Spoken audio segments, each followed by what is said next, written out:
At tara, dinadaanan natin ngayon mga brother aring tulay na nagdudugtong ng Ibahan at saka ng Batangas City, no?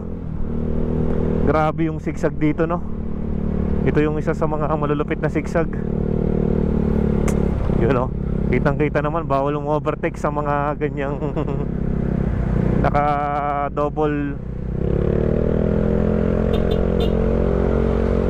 Grabe yung usok pag hindi natin dinampasan. Mululugi tayo doon. Ito yung pinaka Ibahan na. Sa dami ng overload ng mga truck na dumadaan dito, oh. Halos mawasak na yung mga daanan, no?